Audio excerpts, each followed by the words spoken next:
Protagonismo Cidadão. Apoio Clínica Multimagem. Excelência em diagnósticos na Baixada Santista.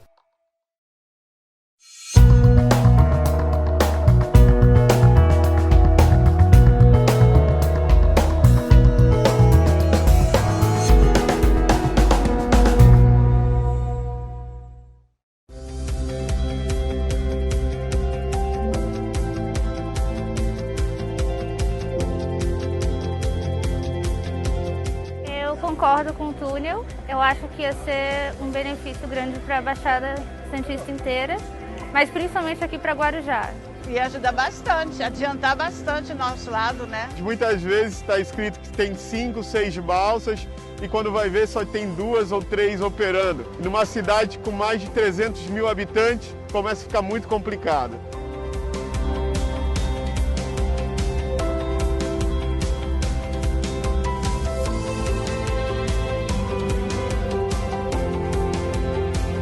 Acho que vai ser muito benéfico para todo mundo, acho que o transporte vai ser mais rápido e as pessoas vão poder chegar ao destino com mais facilidade. Além de dar qualidade de vida para quem utiliza o serviço todos os dias, sem dúvida nenhuma eu acredito que isso faria com que a economia das duas cidades, né, ela pudesse aquecer e podendo gerar mais emprego e renda. Eu, como sou pai de uma criança que tem autismo de grau leve, às vezes o meu filho precisa fazer um tratamento na cidade de Santos, a demora da travessia, às vezes a gente perde, né, os médicos, os especialistas, então é complicado. Eu acho que é até uma obrigação, né, o poder público trazer essa necessidade de a gente ter um atendimento mais rápido, né, mais humanizado.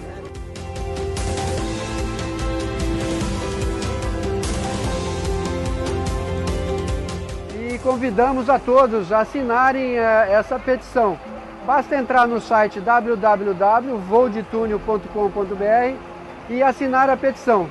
Vamos de túnel!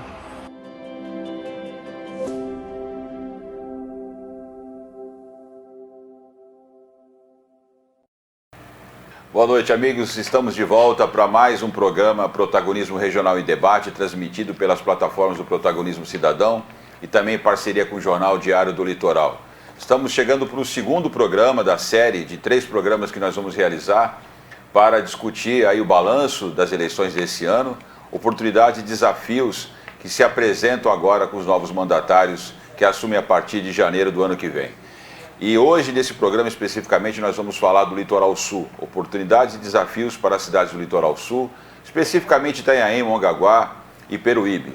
E para esse debate, para essa discussão, nós trouxemos aqui no estúdio o vice-prefeito eleito de Mongaguá, Rafael Redó, também advogado e consultor nessa área pública também, conseguiu aí essa façanha de ser eleito como vice do prefeito Márcio Cabeça.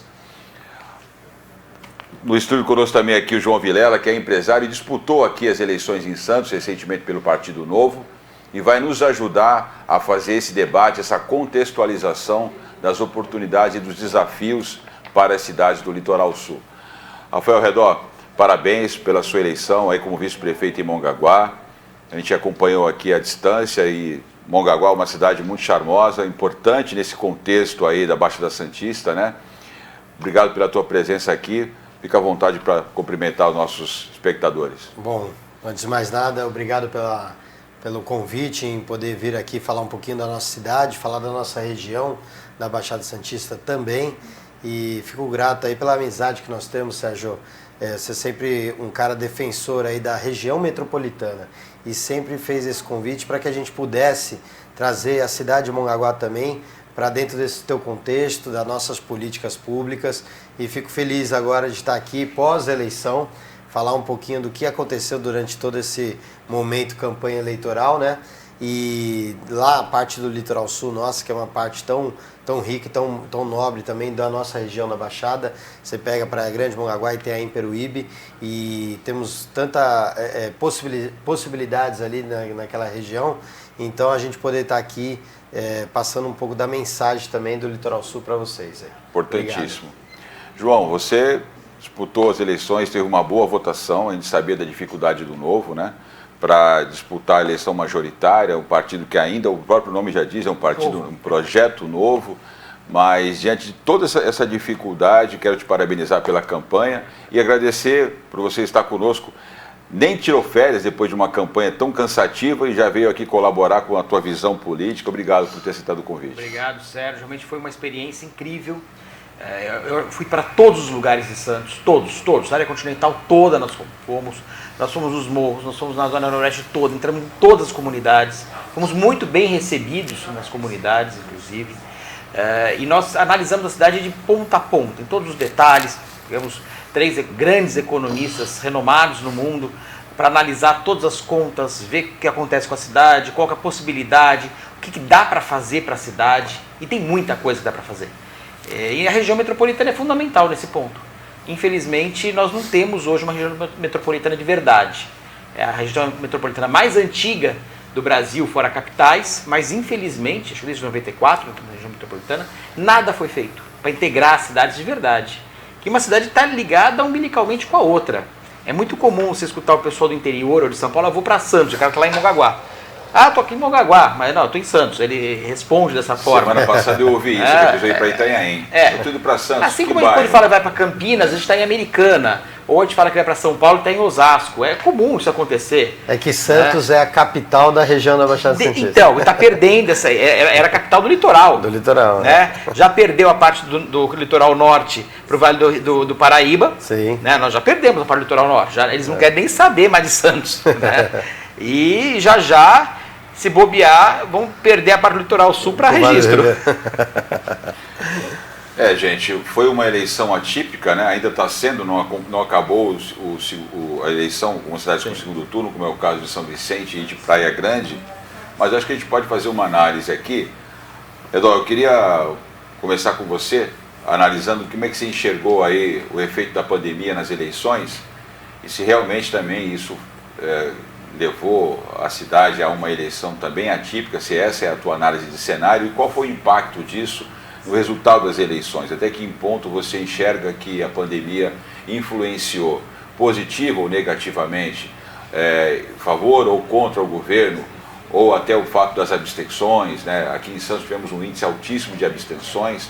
Como é que foi esse cenário em Mongaguá? Olha, Mongaguá ela acaba tendo uma característica que é uma cidade pequena. Então a cidade pequena vive muito mais a política interna ali, porque ela está muito mais próxima de candidato a vereador, de candidato a vice-prefeito, a prefeito. Então ela acaba torcendo mais, participando muito mais. Às vezes uma cidade um pouco maior, a abstenção ela pode ser também maior proporcionalmente, mas porque o eleitor não está tão próximo do candidato, que é natural, né?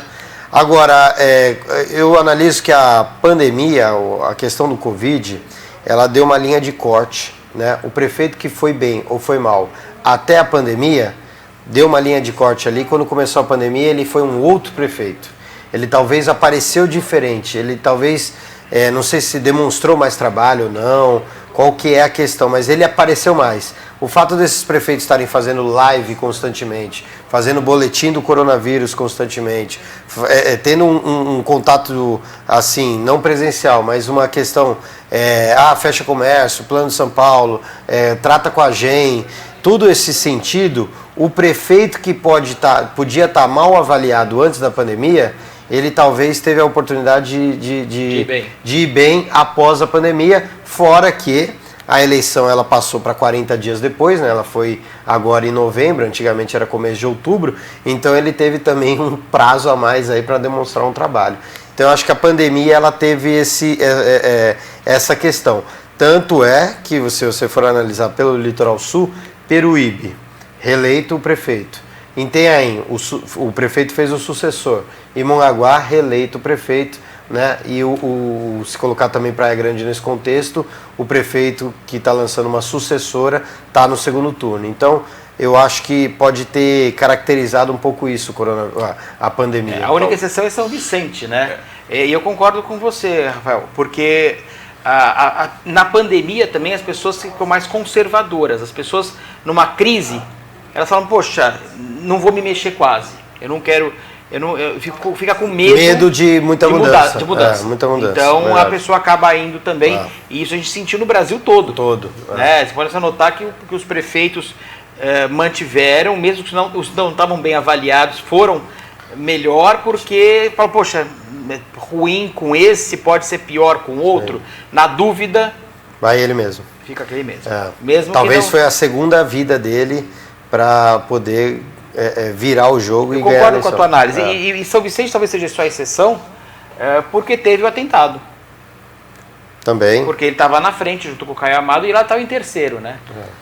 Então, o atentado, houve uma mudança grande ali. Houve um fator novo. Um fator novo. Esse fato novo deu uma diferença. A impressão que se dá é que as pessoas realmente, esse conservadorismo que você falou agora, que as pessoas queriam essa segurança para lidar no cenário de crise. Né?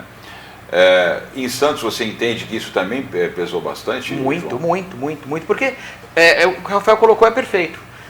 Você tem aquela dúvida. Você não tem coragem de mudar. Toda vez que está numa crise, você evita a mudança para você, não, continuo dessa forma, quando eu estiver olhando melhor.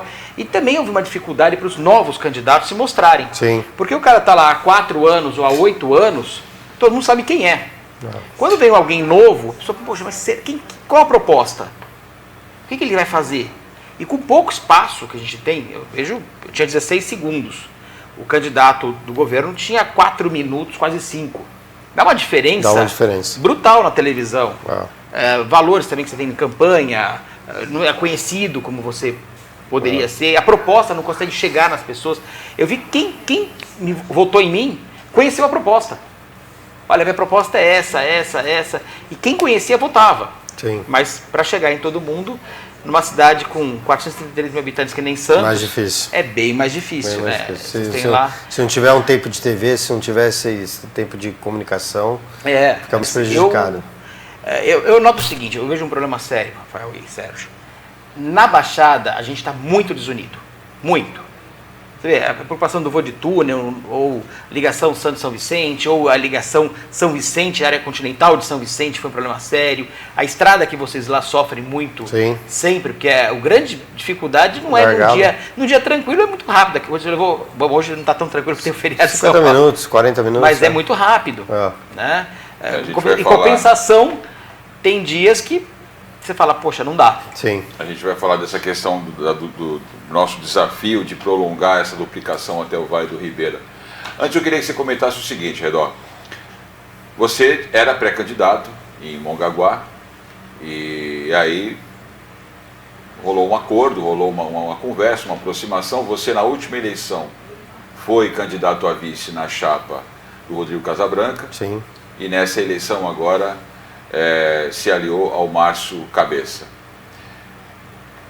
É possível explicar aqui um pouco tempo aqui para quem está nos assistindo o que acabou levando para essa mudança?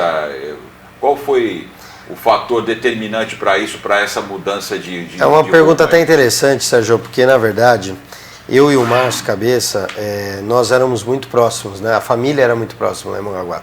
Tanto é que o pai dele era vereador junto com meu pai, o Redó. Então, por algum determinado tempo, nós estávamos separados. Ele defendendo um partido e eu defendendo outro partido, outra bandeira. E aí nós galgamos, eu acho que a gente fez o mesmo objetivo, que era ser o quê? Candidato a prefeito e ser prefeito de Mongaguá. E tanto que ele foi vereador mais votado na reeleição, eu fui vereador mais votado na reeleição. Depois ele veio a vice. Então ele galgou isso, eu saí candidato a prefeito em 2016, como você bem sabe. Então a nossa linha, a nossa trajetória praticamente foi parecida. Só que aí veio agora um encontro em 2020, que a gente julga que foi até um amadurecimento nosso, por quê? Mongaguá ficou 30 anos, mais de 30 anos, vivendo sempre 2 partidos, 2 nomes políticos. Então era uma briga, assim, uma alternância de poder. Então o que um fazia, o outro ia lá e destruía. O que um começava, o outro ia lá e não terminava. O que um pintava de verde, o outro pintava de vermelho. Então a cidade parecia que era, a cada tempo ela dava um passo para frente e 2 para trás. E isso deu um prejuízo no nosso desenvolvimento, né? Você pega comparado com as cidades vizinhas, Mongaguá ficou parada, estagnada há muito tempo. Então nós tivemos esse amadurecimento, ele chegou a prefeito primeiro que eu, nós conversamos, tivemos a humildade de reconhecer, e aí a gente falou, vamos fazer um projeto agora de mais de 10 anos. Não vamos ficar agora levando mais 30 anos brigando aqui, 2 nomes, 2 partidos, porque a cidade não merece mais isso. E aí a gente teve uma composição, entendendo que ele está prefeito, né? Ele conseguiu chegar ao cargo primeiro que eu, e aí a gente teve essa evolução juntos, né? O Márcio é um cara político da cidade, tem uma boa história na cidade, então foi uma casadinha legal aí, né? E eu também, essa composição. Então, isso daí a gente percebeu no começo da campanha, meio da campanha, até a reta final. Por quê? A gente realmente era filho da cidade de Mongaguá. Tem uma história na cidade de Mongaguá. Então, a gente não foi assim, colocado. Não foi 2 rapazes que o pai colocou porque queria que continuasse o poder. Não era isso. Nós, quando teve a oportunidade de ser vereadores, a gente abraçou a causa e andamos com as próprias pernas. Ele fez o trabalho dele, eu fiz a minha, então a gente conseguiu levar isso aí adiante. E aí agora, para um próximo mandato, isso aí fica muito melhor, porque Mongaguá, ela tem um pouco essa característica do quê? A gente vive no meio de 2 cidades grandes, cidades boas, que desenvolveram, né? Você pega a Praia Grande, pega Itanhaém, elas tiveram... E Mongaguá era referência antigamente. Quem conhece a história toda, sabe que quem ia para o Litoral Sul ia para Mongaguá, investir em Mongaguá. Era uma cidade muito mais... Então nós fomos perdendo isso por conta da questão política. É muito bonito lá. Sim. Mas ainda assim, muitas pessoas devem ter te questionado essa mudança lá com Casa Branca para o É natural, Márcio, é né? natural. Como é que você lidou? Como é que você lidou que 2018, François, foi uma eleição suplementar. Foi uma eleição que, por mais que ela existiu, teve o voto, ela não valeu, né? Então, tem vários fatores aí do que aconteceu nesse pós-eleição suplementar, após 2018, entendeu? Então, por isso que eu falo que é realmente um amadurecimento. Quando você passa por desafios, alguns problemas, com algumas dificuldades, você vai percebendo, né, toda uma situação, e aí não era uma composição realmente amigável politicamente que a gente tinha que fazer com o antigo candidato, que foi o próprio Casa Branca. Então a gente conseguiu amadurecer essa outra ideia, o grupo entendeu, compreendeu, né, o partido, o Democratas, elegemos 2 vereadores agora, então tudo isso daí demonstrou que nós estamos no caminho correto, né? Estamos num trajeto, realmente pensar assim, não só em 3 meses de campanha, nem só em 4 anos de mandato. Traçar um plano aí de cidade, uma agenda de cidade dos próximos 10 anos. Eu forcei essas perguntas aí com o Redó, porque eu quero até comentar contigo agora uma declaração que você fez, eu vi nas suas redes sociais, logo após as eleições, parabenizando o vencedor das eleições, desejando boa sorte, inclusive convocando quem votou em você para que as pessoas pudessem compreender que, independentemente de quem venceu a eleição, todos somos santistas e precisamos agora seguir e torcer para que ele tenha sucesso na administração.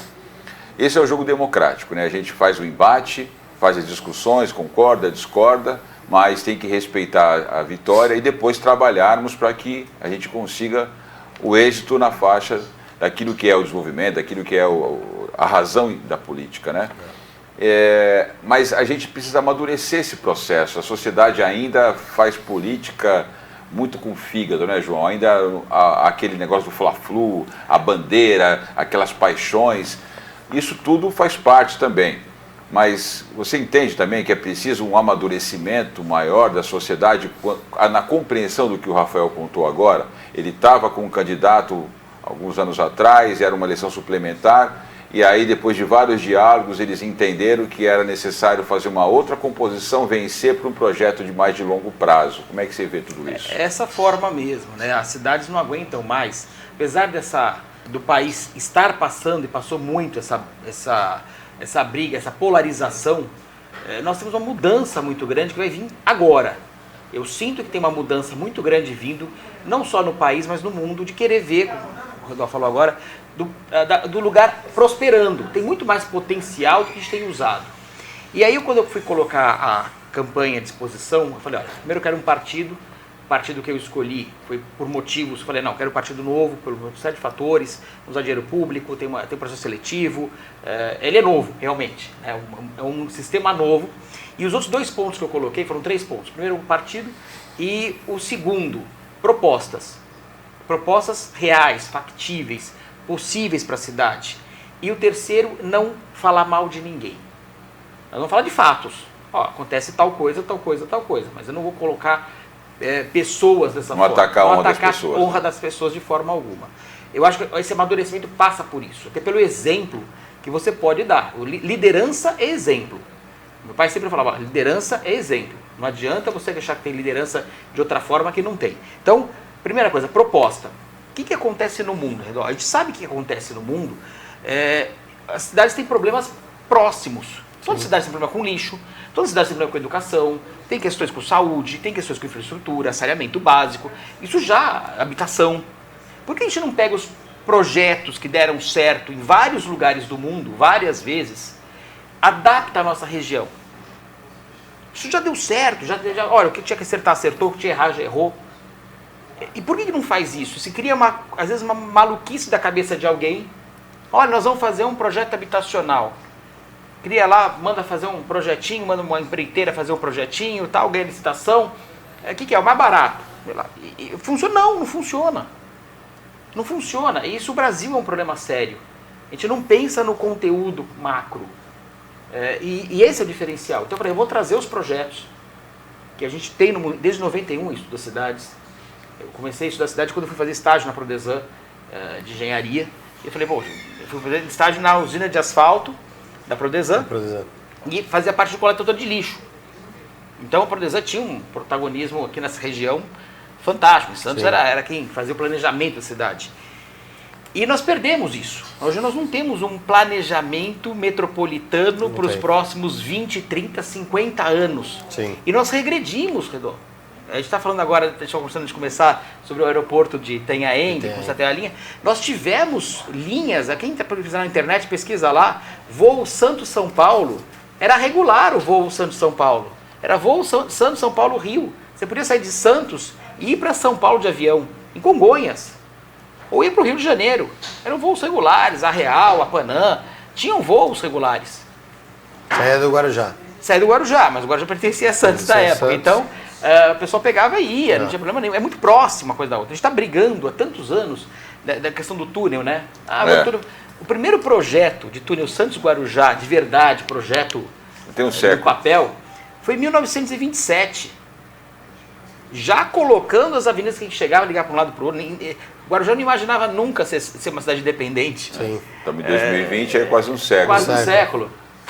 Eu quero, bem isso. Até para que a gente possa falar depois também dessa duplicação, para a gente poder falar do aeroporto, vamos começar a falar um pouquinho de economia. Afinal, o título do programa são os desafios das cidades do litoral sul. A gente tem essa dependência aí, serviço, turismo, boa parte aqui da região da Baixada tem uma certa dependência do porto, mas as cidades um pouco mais distantes, como Mongaguá, que está lá no litoral sul, está ainda mais dependente do turismo, o ISS, aí esse tipo de imposto e as transferências do Estado e da União. O que vocês estão pensando em termos de governo nos próximos 4 anos para lidar com essa questão do desafio econômico da cidade? Existe um projeto nesse sentido para diversificar as fontes de receita ou até para diversificar o próprio turismo como uma matriz econômica importante para aquela cidade? Uma cidade que tem aí várias restrições territoriais, com questões de área de preservação, APIs. Então, como é que está sendo feito isso? Pensa-se em parcerias com as cidades vizinhas, Praia Grande, Itanhaém, até mesmo com Santos como sede dessa região? Como é que foi essa discussão ao redor para superar o desafio econômico? Bom, eu acho que lá o Litoral Sul, se eu posso dizer, falar um pouquinho mais a parte característica do Litoral Sul, realmente agora, pós-pandemia, nós vamos ter que estar sob um sinal de alerta aí, realmente, um sinal amarelo, que é a questão da economia global, não é só a região, nem só Mongaguá. Pós-pandemia, como que vai estar toda a questão de mercado, né? Já Mongaguá, se a gente pode, Mongaguá e Peruíbe, se a gente pode falar, realmente o que puxa o vagão é o turismo. E é um turismo diferenciado, né? Que é um turismo muito da temporada de verão, um turismo muito do final de semana ou até de um dia, né? Que é o sábado e domingo, sábado para o domingo. Então a gente vai ter que qualificar melhor esse turismo, né? O ticket do turismo que nós recebemos lá. E eu pego um pouco no modelo da Praia Grande, que a cidade da Praia Grande ela cresceu muito nos últimos tempos e ela cresceu verticalmente. Se você pega hoje a receita da Praia Grande, né, o orçamento da Praia Grande, ela é muito em cima do IPTU, que é uma cidade que hoje cresceu muito, né, tem uma grande infraestrutura e ela foi pautada nessa questão da construção vertical, né? E aí com isso gerou também um certo turismo, é uma das cidades que mais recebe o turismo hoje aqui no Brasil. Também é uma característica de turismo peculiar, um pouquinho diferente. Ou seja, quando a Praia Grande investiu na construção civil, ela também teve o retorno com o IPTU e com o fortalecimento do comércio. Fortalecimento do comércio em seguida, e aí a prefeitura ela tem uma receita muito melhor para ela poder fazer um reinvestimento, né? Então a cidade de Mongaguá e Itanhaém e Peruíbe, se ela puder pautar, ela vai pautar também nesse mesmo sentido, né? Nesse crescimento, que a gente pega muito ali, já tem primeiro as áreas ambientais que você não pode estar construindo, né? Que são preservações ambientais, e você pega também, já não tem tanta área assim.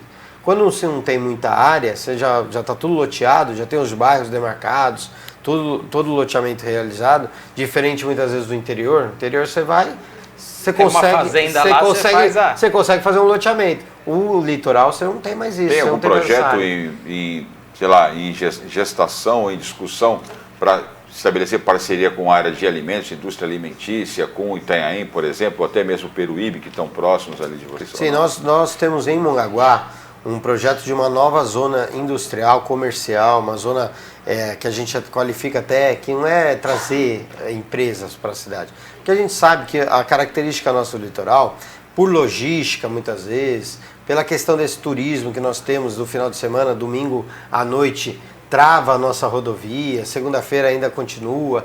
Então a gente pensou muitas vezes em outros modais aí, né? E a gente quer um novo centro ali de comercial em Mongaguá, que é no bairro da Vila Atlântica, né? Eu e o prefeito venho conversando muito isso, de você atrair muitas vezes centro de distribuições, trazer ali, porque o Litoral Sul é a porta de entrada também para o Vale do Ribeira, né? É a passagem também hoje, muitas vezes, para o sul do país, né? Quantas, na questão logística, quanto que não está passando do Litoral Sul lá para o sentido Paraná, sentido Rio Grande do Sul, e passa muitas vezes por ali, né? Quando sai até do Porto de Santos. Então a gente tem essa característica também, e aí a gente tem que criar, tem que inovar, porque se a gente ficar dependendo muitas vezes do turismo de final de ano, e você pega uma temporada, às vezes, o comerciante às vezes fala muito isso, pega uma temporada que só dá chuva, você pega aquele verão que foi atípico, muita chuva, pouco sol, você acaba prejudicando o orçamento do ano inteiro, não é da temporada, não é de um mês. Essa dependência é muito Você fica muito dependente daquele ano só.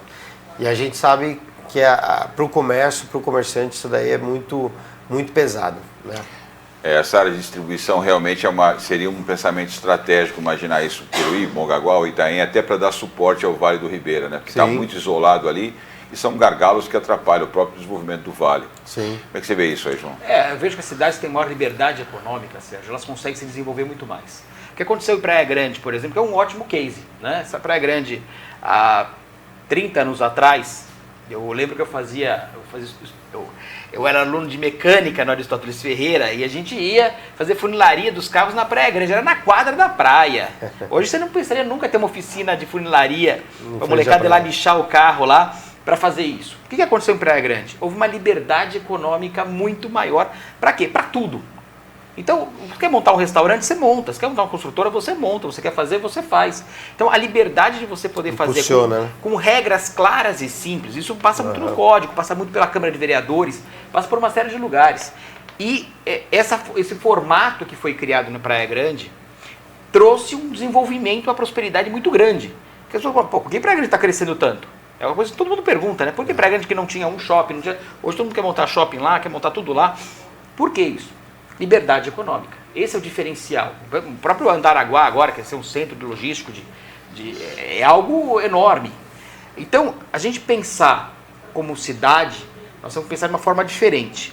Primeiro, liberdade econômica. Os códigos têm que ser simples. O empresário não quer chegar lá e ser surpreendido. Ele vai comprar o terreno lá para construir o prédio dele e fala assim, pô, mas aqui nós temos que fazer... O que aconteceu no centro de Santos é o maior exemplo disso. O que não fazer. O que não fazer é o que o centro... anti-case. O anti-case. Ou seja, era um lugar próspero, um lugar valorizado, um lugar que você já tinha uma estrutura e dinheiro entrando. Comércio forte. Você com um turismo poderia ser forte e bonde, tinha restaurantes muito bons, tinha os advogados trabalhando lá, você tinha as empresas de navegação todas ali. Você conseguiu fazer o inverso. E por que foi o inverso? Porque você não deu liberdade econômica, você travou. Você começou a burocratizar demais, começou a dificultar demais. Então esse é o problema de Santos, que está perdendo protagonismo há muitas e muitas décadas, não é só de agora. Se ele não reverter, a cidade está fadada a quebrar. E quando quebra uma cidade que nem Santos, o reflexo é terrível. Terrível. E as cidades que estão olhando melhor, estão olhando para o futuro, que você falou agora, nos próximos 10 anos, 20 anos, 30 anos, 40 anos, falam, poxa, peraí, isso passa muito rápido. A gente vê como passa rápido. Se tiver um projeto muito claro de você ter uma cidade próspera, com liberdade, porque o cara vira um restaurante lá, vira um case de sucesso, o cara tem faz artesanato, o que for fazer, diversidades que não tinham possibilidade nenhuma. Desenvolvem. São Vicente é outro caso que perdeu muito. Nós temos São Vicente, a fábrica da Cascão, por exemplo. É um caso de sucesso. Se for hoje, hoje não, porque está na pandemia, mas se for fazer um cruzeiro no Mediterrâneo, muito provavelmente você vai tomar um sorvete fabricado em São Vicente. Sim. Por quê? Porque poderia ser muito mais. Né? Nós perdemos muita coisa. Precisa realmente explorar melhor todo esse potencial. Voltando para a questão política, Litoral Sul, o PSDB fez sucessão lá com Cervantes, né, Itanhaém, e Itanhaém a reeleição... Peruíbe a reeleição do Luiz Maurício. E aí, Itanhaém é que o PSDB perdeu. Mongaguá que o PSDB perdeu. Desculpa, em Mongaguá que o PSDB perdeu. Estou trocando tudo aqui, Jesus, para o Genésio. Mas vamos lá, quem está ouvindo vai entender que é tanta sigla que a gente está... Da tua avaliação, como é que essa região vai se posicionar? Obviamente que com duas cidades do PSDB, a aproximação com o governo do Estado é maior. No entanto, existem questões importantes da participação do governo federal. O governo federal, o presidente Jair Bolsonaro tem um olhar diferenciado para o Vale do Ribeira. Sim. E está havendo um cenário de disputa. Se você quiser comentar especificamente Mongaguá, mas analisar também Itanhaém e Peruíbe, fique à vontade. Como é que você está vendo essa relação, essa polarização entre o governo do Estado e o governo federal e como é que isso pode afetar o desenvolvimento ou os investimentos no Litoral Sul e Vale do Ribeira? Acho que toda polarização é ruim nesse sentido, né? A gente fica muito travado em duas opções só. Eu acho que pela questão Mongaguá, Itanhaém e Peruíbe, não é nem tanto pela questão partidária, PSDB ou ajuda do Estado. Até porque a gente não vê que o Estado foi diferencial nessas cidades. Eu acho que é mais pela questão política interna deles, ou liderança interna deles ali, né? O prefeito que escolheu o sucessor, o outro prefeito que veio candidato à reeleição. Agora, essa questão esse entravamento muitas vezes de guerra política, governo federal com o governo estadual, e a gente trazer para dentro das nossas casas isso, eu acho que é ruim, é prejudicial. Não anda nem de um lado nem de um outro, né? Por quê? O governo, o município muitas vezes vai depender, muitas vezes, ou do governo estadual e do governo federal. Nós temos hoje lá, que eu acho que foi um exemplo do que aconteceu em São Vicente. Nós temos uma orla da praia que foi atingida por uma grande ressaca 2 vezes e destruiu a orla da praia da cidade de Mongaguá. Com orçamento próprio, a cidade de Mongaguá não consegue fazer a orla da praia toda, de ponta a ponta, em todos os lugares que teve prejuízo. Ela necessariamente vai bater na porta ou do governo estadual ou federal. Se nós tivermos essa guerra política interna aí, ou se a gente trazer essa guerra deles para dentro do município, nós vamos estar prejudicados. Aconteceu isso um pouco em São Vicente, quando foi a questão da Ponte dos Barreiros. O Estado liberou lá um recurso que era X, aí o governo federal, querendo demonstrar mais trabalho, liberou um recurso maior. Então, eu acho que para nós, para uma cidade como Mongaguá, que nem é um colégio eleitoral tão grande, nem é um colégio determinante, né? Eu acho que, principalmente aqui, a região da Baixada, ela não tem que trazer essa guerra, de repente, essa polarização política, não. Nós temos que trazer um desenvolvimento, trazendo os recursos, os projetos dos dois, governo estadual e federal, porque é uma região um pouco tanto carente, né? Nessa questão muitas vezes de desenvolvimento. Essas cidades vão estar juntas, Luiz Maurício, Cervantes e o Márcio, para conseguir aprovar projetos que tenham interesse comum das três cidades? Eu acredito que tem uma boa conversa, né, entre os três. Luiz Maurício e o Márcio já são prefeitos, né? Tiago Cervantes era vice-prefeito, então acompanhando também um pouquinho sempre do diálogo ali do Litoral Sul. Então eu acredito que não tem empecilhos para isso, não. Eu acho o que está na pauta que... agora, Redal? O que seria comum que você poderia eleger ou sugerir que pudesse ser eleito como prioridade para as três cidades brigarem conjuntamente?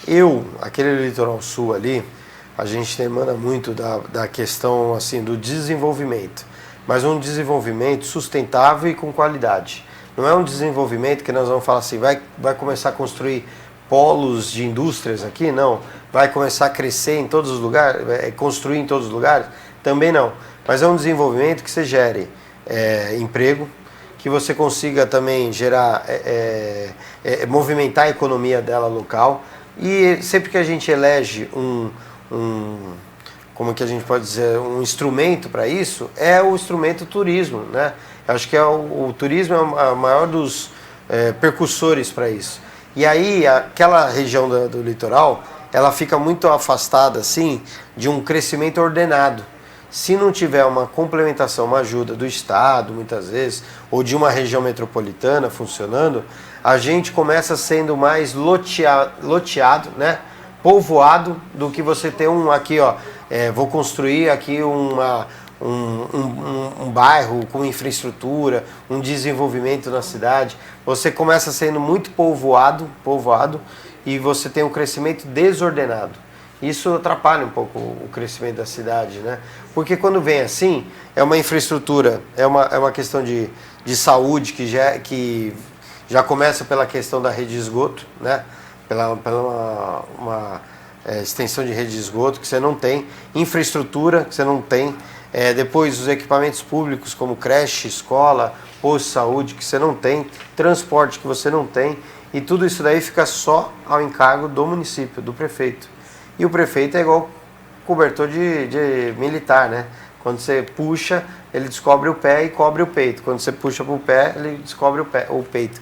Então, nesse sentido aí, que a região ela vai ter que ter sempre uma sintonia, talvez seja com o aeroporto de Itanhaém, talvez seja com o aeroporto comercial da Praia Grande.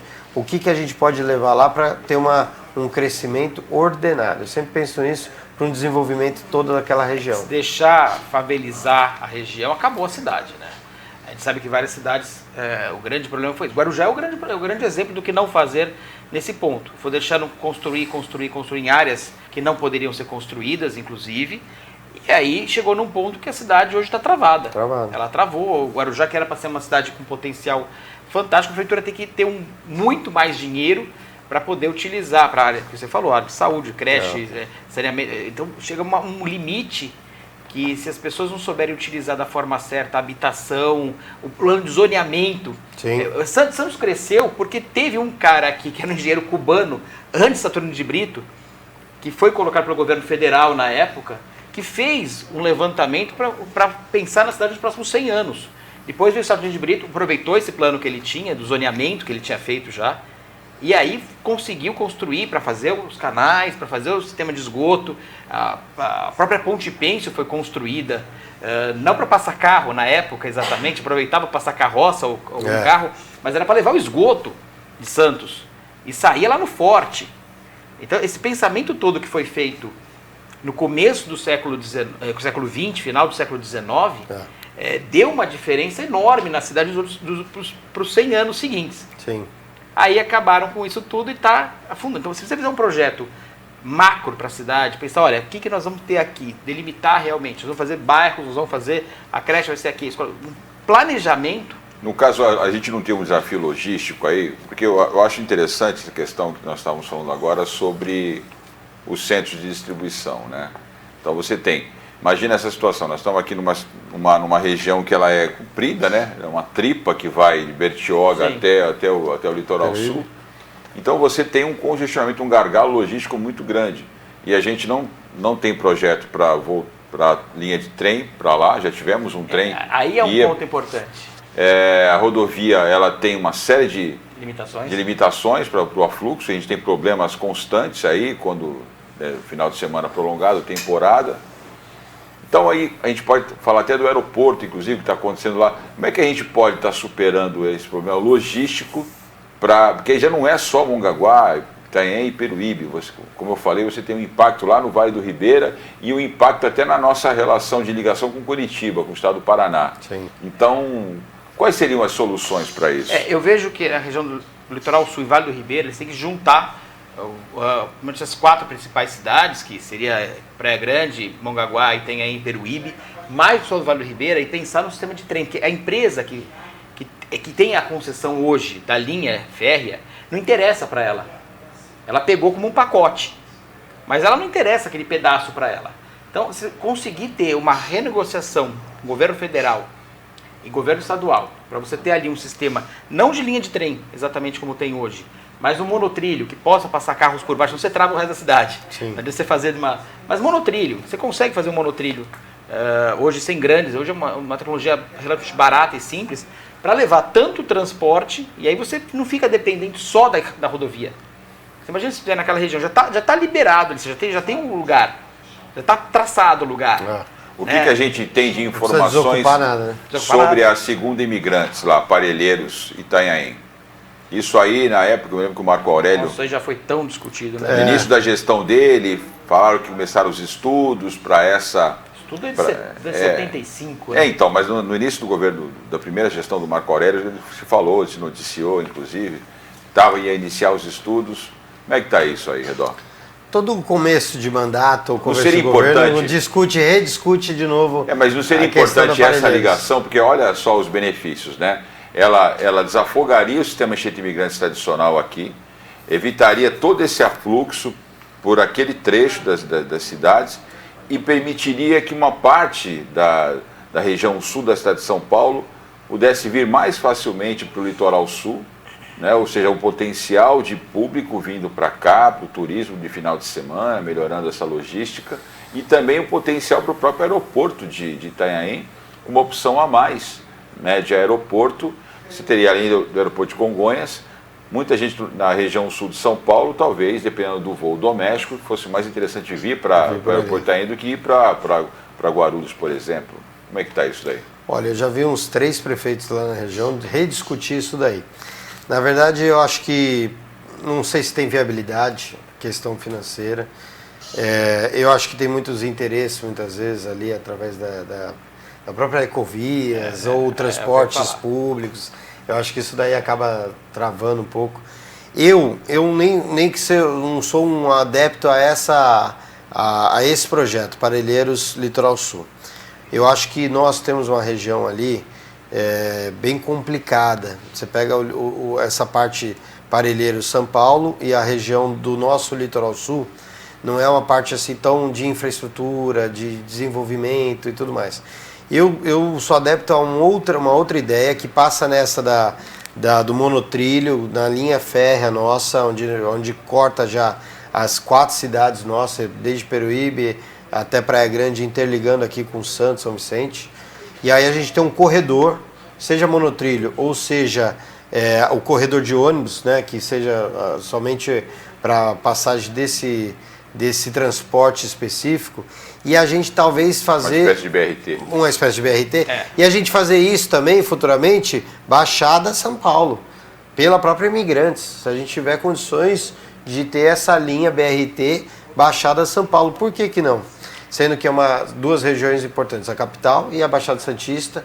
Se a gente não fala aí de outros países que têm essas ligações, né? Por que a gente não possa ter aqui na nossa região, através do sistema Anchieta Imigrantes mesmo? Quantas pessoas não saem para trabalhar daqui, na tua avaliação, saem para estudar ou saem para fazer qualquer tratamento médico e não deixaria de ir de carro para ir com esse sistema, com esse modal, né? Na tua avaliação, então, essa ligação direta com Parelheiros, ela seria ruim por quê? Por uma questão de impacto negativo no trânsito? Eu acho que a nossa região ali, tanto a parte da Parelheiros, Zona Sul, São Paulo, como a nossa região ali, a gente ia ter um pouco de dificuldade nesse atrativo turístico. né? Eu acho que só se fosse talvez um corredor comercial, que é o quê? Tirar o tráfego daqui da Anchieta, né? E já passar esse tráfego que já vai descer direto para o sul do país, que já vai cortar essa parte aqui, Cubatão, São Vicente, Praia Grande, e ele já vai conseguir fazer diretamente para o sul do país. Vale do Ribeira desceria para não sei se a Regis já é o caminho mais natural, é caminho natural para eles, mas se a gente tivesse que fazer esse outro fluxo aí. Agora, turisticamente, eu não pela nossa condição lá do Litoral Sul, França, não é algo nada particular, eu acho, com São Paulo, mas a característica nossa ali do Litoral Sul. A gente acha que tinha que atrair até um ticket de turismo mais alto, exatamente. Que era o que nós tínhamos antes. Que nós perdemos, o João falou no começo, que nós perdemos para o litoral norte. Nós tínhamos esse ticket, eram as casas de veraneio de sorocabanos, de interioranos, de paulistanos, todo mundo a praia ali. do Sorocabano era lá. Era lá, você encontrava lá o pessoal de Sorocaba, não sei por que exatamente, alguém que... Eu acho que era a linha férrea. A linha férrea. Sim, mas não porque não Praia Grande, porque não Itanhaém, também porque não Peruíbe, né? Mas eu devia ter algum corretor lá que devia ser famoso em Sorocaba e fazia essa ligação. Tinha. Porque... Tanto que tem vários prédios lá em Mongaguá que são família Belucci, é o pessoal que era de Sorocaba. Vinha direto para cá. Mas eu vejo o seguinte, França, a gente tem que pensar na região metropolitana diferente. Nós já tivemos mais força, essa ligação que o VLT passa aqui, por exemplo, que deveria já ter pensado melhor, até nesse valor que foi feito para São Vicente, na Ponte dos Barreiros lá, ele já seguir pela área continental e pegar esse caminho natural. O caminho é esse, ele vai sair lá na curva do S, vai pegar, já está pronto. Já tem a possibilidade, você não tem que desapropriar nada, você não tem que mudar quase nada. E você consegue ter um fluxo de pessoas enorme. Porque se pensar que tem pessoas que estudam em Santos, por exemplo, só de quem estuda. Quem quiser que uma faculdade de Direito lá faz não sei se hoje tem alguma na região. Mongaguá antes da pandemia, saíram 12 ônibus só de Mongaguá, de transporte universitário para Santos. Então, imagina o que você mais tem. Mais de 400 pessoas por dia. Nisso tudo? Só Mongaguá. Só Mongaguá. Imagina que tem na Praia Grande, tem Itanhaém, tem Peruíbe. Normal. Eu fiz faculdade em Santos, de carro, tendo que ir voltando todo dia. Se você tivesse o transporte rápido, com fácil, certeza. mais eficiente, você teria ido, ia estudando, né? Você tem outra vida. E muitas vezes você olhava para o carro do lado, era só o motorista, eu era só o motorista, no carro do lado só o motorista. Então era aí que vem o congestionamento, né? E são regiões que quando a gente vai para fora dos países, a gente começa a notar como que os caras fazem pro ano inteiro você ter gente lá consumindo, o ano inteiro você ter comércio funcionando, o ano inteiro você ter pessoas gerando economia da cidade, né? Movimentando. Essa situação de você ter, como acontece em Itanhaém, Mongaguá, acontecia com Praia Grande, hoje tem vida própria em Praia Grande, hoje Praia Grande você não depende mais quase da...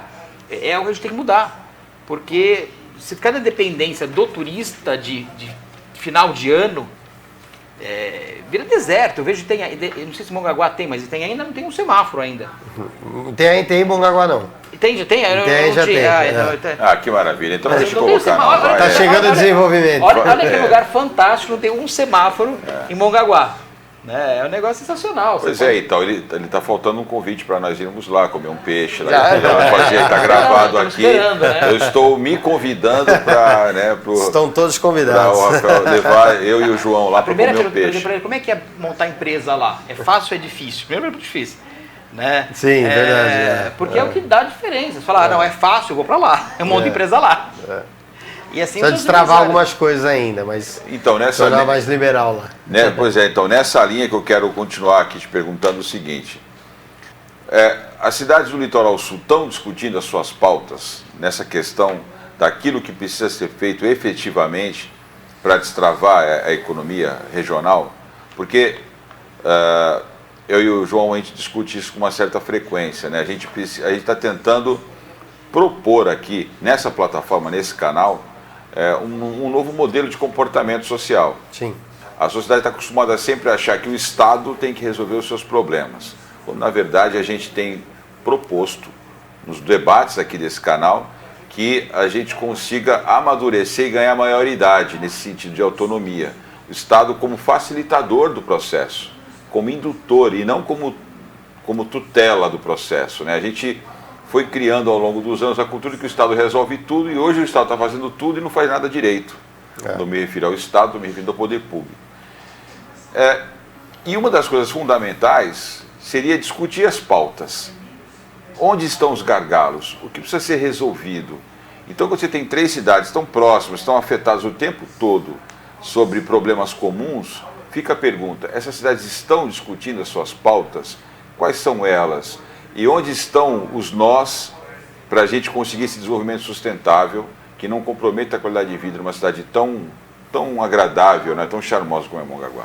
Olha, França, se eu te falar que estão discutindo, eu estaria mentindo, né? A gente acompanha um pouco, a gente é político, inclusive, e a gente verifica que é o único instrumento que hoje a Baixada discute de alguma forma metropolitana seria a AGEM e o Condesb, né? E muitas das vezes esse local está sempre influenciado por questões políticas partidárias e pessoais, particulares. Principalmente os pessoais. Principalmente, né? Os pessoais, porque às vezes é até dentro do mesmo partido, mas aí tem, não, eu sou do mesmo partido, mas...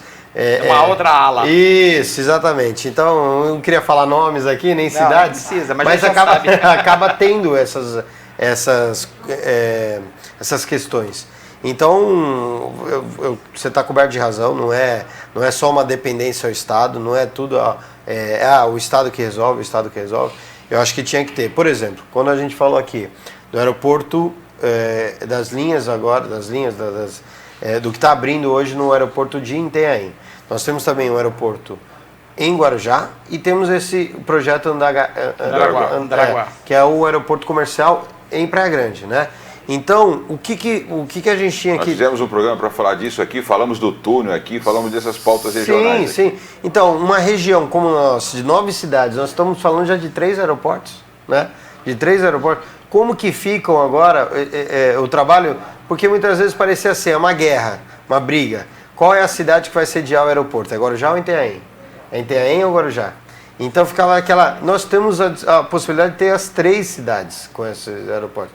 E como que fica as cidades satélites, as cidades ao redor disso? Por exemplo, Mongaguá. Mongaguá está no meio dessas duas, Itanhaém e Praia Grande, uma de aeroporto comercial e uma de aeroporto... Então, aqui eu vou dar uma informação. O Modé Ursini, eu tive com ele aqui no programa e tive com ele 2 vezes fora na empresa dele. Ele me falou várias vezes o seguinte, o aeroporto, só o aeroporto, não é viável economicamente. As tarifas cobradas pelo aeroporto não se pagam, não pagam. Por isso que tem empresas devolvendo, que estavam explorando o aeroporto, devolvendo porque não está se pagando. Então a conta que eles fizeram foi do condomínio logístico para viabilizar a operação aeroportuária. É um grande CD, né? Uma distribuição grande. Exatamente. Então, onde eu quero chegar? Talvez fosse o caso, né, de se pensar isso. Eu vejo um grande potencial naquela região, por exemplo, para resorts, né? Para você ter atividades turísticas esportivas, atividades de esportes náuticos. Sim. Né? Então tudo isso pode tornar viável um projeto desse porte. Mas a gente fica meio que a reboque de uma discussão nacional, de uma discussão estadual, e aí a gente perde esse protagonismo regional, que é o título do nosso programa aqui, inclusive. Então, assim, a gente abriu esse espaço para essa discussão. Você entende isso também? E eu queria também ouvir a opinião do João a esse respeito. Aí, rapidamente, nós estamos faltando 6 minutos para acabar o programa. Não, eu entendo, compreendo perfeitamente.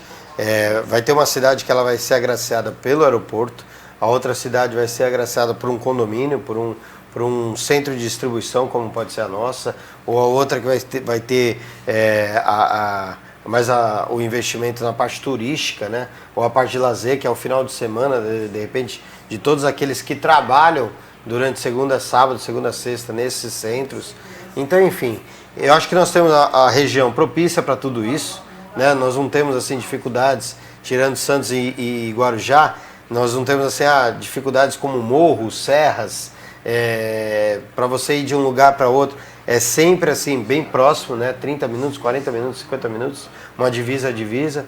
Então é a gente falar isso num contexto só, né? Não falar só desse projeto na Praia Grande, como só da Praia Grande. Ela abranger também Mongaguá, abranger Itanhaém, que Itanhaém interliga com o aeroporto também, com Peruíbe que interliga, por exemplo, Peruíbe tem eu acho que das nossas cidades aqui, uma das poucas cidades que mais tem, sabe o que? Condomínios residenciais. Sim, Peruíbe tem. Né? Peruíbe tem muito, então ela tem área para isso, ela já tem os dela, então de repente fica as referências aí. Às vezes quem vai trabalhar na Praia Grande vai morar em Peruíbe, né? E isso pode ser tranquilamente, se tiver essa questão de logística, infraestrutura, vai ser tranquilamente equilibrada, né? Então eu acho que é a discussão regional mesmo, não tem outro caminho a ser feito, Francisco. Como é que você vê isso, João?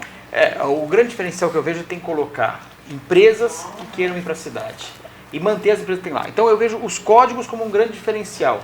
Códigos fáceis, rápidos, sem grandes burocracias na cidade, para que vão vários. Quando a gente coloca uma cesta só em cada lugar, aqui é só turismo, ou seja, é só porto. Quando você tem qualquer oscilação, você quebra.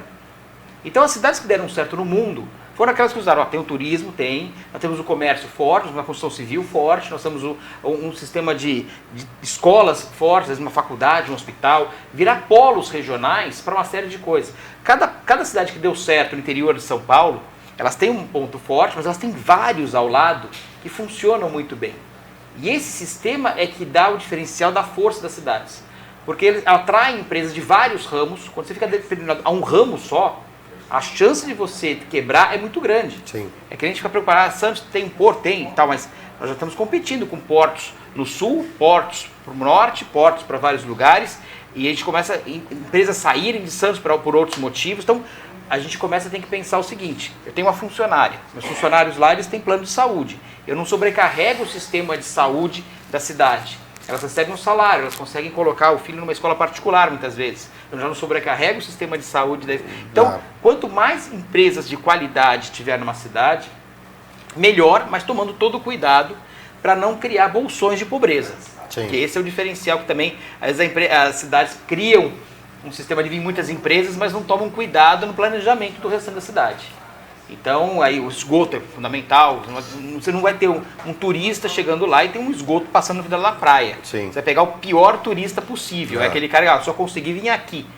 Né? E as cidades que conseguem ter um padrão forte já começa a mudar o sistema todo. Ninguém ganha com isso, né? Ninguém ganha com isso. Você é um político jovem, e aí é um potencial grande para talvez liderar esse processo. Eu quero colocar, nós estamos chegando no final do programa, para te colocar o seguinte. Nós falamos agora há pouco que há todo um processo de controle dos grandes centros, controlando o poder político e decidindo as pautas das regiões menores. Então a gente tem no Brasil ainda um modelo político, um modelo de gestão da coisa pública que se volta para os grandes centros ao invés de você ter um modelo de desenvolvimento que venha da base para o centro. Então a gente tem muito poder concentrado na União e depois nos estados e consequentemente também nos municípios, em detrimento do poder do cidadão tomar essas decisões. Liderança, como falou o João agora há pouco, ela tem que ser ensinada pelo exemplo, não só pela fala. Você acredita que nós estamos produzindo uma nova geração de políticos dispostos a romper com esse status, a romper com essa cultura de que o protagonismo tem que estar sempre no grande centro, ou você entende que a gente vai ainda amargar por mais tempo para que a gente consiga reverter esse processo? Você, como político jovem, tem proposto isso, está pautando isso como uma mudança de cultura? Bom, eu, na minha concepção, apesar de ser político, filiado há mais de 10 anos num partido político, filho de político, inclusive, eu acho que está mudando sim, né? Uma geração de políticos aí. Você pega até exemplo do que aconteceu em 2018 e está acontecendo um pouco agora também em 2020, nas eleições municipais. Só que ainda é um processo que está engatinhando. Não é algo ainda que a maioria, né, conseguiu tomar aí com projetos inovadores, projetos fora mais do métier político. Fora da caixa. Fora da caixinha, exatamente. Eu acho que ainda são alguns que estão conseguindo. O projeto novo, do Partido Novo, eu acho que, por exemplo, já conseguiu em 2018 um governador, né, de Minas Gerais, ou fora deputados e vereadores, outras bancadas também, mas são projetos ainda que engatinham ainda, não são ainda a maioria, né? para a gente conseguir ter uma real noção e eles terem a maioria das bancadas, a maioria das eleições, a maioria dos eleitos, eu acho que vai ser um desafio muito maior, né? Uma coisa é ter uma referência de um deputado, de um partido, de um projeto que deu certo. Agora, a política ela é muito desafiadora para todos, né? E você conseguir trazer tudo isso para algo que muitas vezes é conservador, para algo que o que a gente falou no início do programa, que não rejeita um pouco a mudança de cara, né? Então é algo assim bem complexo, né? A gente torce sempre, a gente faz sempre, mas eu acredito também que a política ela tem, assim como em outras profissões, tem também tem gente que é mau exemplo, mas também tem uns bons exemplos, né? E é a eles que nós temos que estar sempre se apegando, sempre tendo como referência, sempre tendo mais próximo, para que eu lá em Mongaguá, numa cidade pequena, eu possa trazer como também modelo para a minha cidade, ou você que estiver em Santos, ou quem estiver em São Paulo, ou quem estiver a nível federal ou estadual, também usar como exemplo, né? Apesar das dificuldades, a mensagem é de otimismo para com certeza. Próximo ano. Sempre tem que ser, né? Se não fosse tão otimista, não estaria na política, estaria fora, não estaria preocupado com a questão geral, pública, estaria a questão só particular e privada. Então, eu acho que a gente tem que estar sempre... É uma maré que a gente tem que estar sempre remando aí. Otimismo, realismo, pé no chão também, né? Com certeza. Mas você está vendo essa questão que eu coloquei para o redor, João? Não, essa é a forma mesmo. A gente vai ter que ter uma mudança agora. E a mudança nunca é abrupta. Às vezes até parece que ela é, mas ela não é abrupta. Ela é gradual. As pessoas vão mudando a cabeça, vão vendo como é que elas têm que ir. Dificilmente é uma mudança na natureza abrupta. A mudança ela vai gradual e chega uma hora que rompeu já com os velhos vícios. E essa tendência vai ser real e em breve a mudança vai ser muito grande. Quando quem não percebeu isso agora vai ver o que vai acontecer nos próximos anos. Você também entende que nós precisamos de uma nova pedagogia social para que as pessoas assumam mais responsabilidade de mudança? A hora que você consegue conquistar um novo estágio de esclarecimento das pessoas, a coisa muda bastante. Começa por aí, né? Começa por aí. O início é esse. Bom, gente, quero agradecer imensamente a participação dos dois. Foi o Redó que fez uma campanha brilhante lá em Mongaguá, ao lado do Márcio Cabeça, conseguiram a eleição. Boa sorte para vocês lá, transmita ao Márcio o nosso abraço e nosso desejo de sucesso no governo que vai começar em janeiro de 2021. E o espaço está aberto para vocês aqui para trazer as novidades, discutir mais a cidade de Mongaguá. Obrigado, Françá. Esse é um dos grandes desafios nossos também, é colocar sempre Mongaguá dentro da plataforma da região Baixada Santista, né? Para acompanhar esse crescimento, esse desenvolvimento, porque nós, sendo a cidade menor, né, de orçamento menor, a prima mais pobre da região, a gente tem que estar sempre também, muitas vezes, coligados aí com as cidades maiores, para a gente poder levar também ideias, projetos, modais aí para a nossa cidade. Então, obrigado pela oportunidade. Isso daqui faz um grande diferencial para nós lá e é que a gente possa também, com isso, atrair um grande público. Vamos fazer alguma coisa lá, vamos levar a equipe para filmar alguma coisa. João, também você que já virou nosso comentarista aqui, vai estar sempre conosco. Então, eu te agradecer, especialmente porque você acabou de sair de uma campanha também, que você rodou a cidade inteira. Parabenizar pela tua campanha aqui para quem está nos assistindo. Foi uma campanha brilhante também, cheia de propostas. E agora você está numa nova fase, voltando como comentarista aqui. Obrigado por ter pulado as férias para nos acompanhar nessa análise. Não tem aqui. férias, eu não sei o que é férias há muitos anos. Aliás, há décadas eu não sei o que é férias. Minhas últimas férias que eu tive foi em 93, se não me engano. Mas para quem trabalha com amor, com prazer, né? Até o trabalho acaba sendo parte do lazer também, né? Muito obrigado, gente. E a você que nos acompanhou em mais uma transmissão do Protagonismo Regional em Debate, que discute a região, o segundo programa que analisa e faz o balanço das eleições desse ano. No próximo programa faremos uma análise aí como é que foi o cenário da eleição das políticas na nossa região, ou seja, das mulheres políticas da nossa região. Vamos analisar os números, como que isso aconteceu. E mais uma vez agradecer a sua participação, agradecer a sua prestigiosa audiência e até a próxima semana.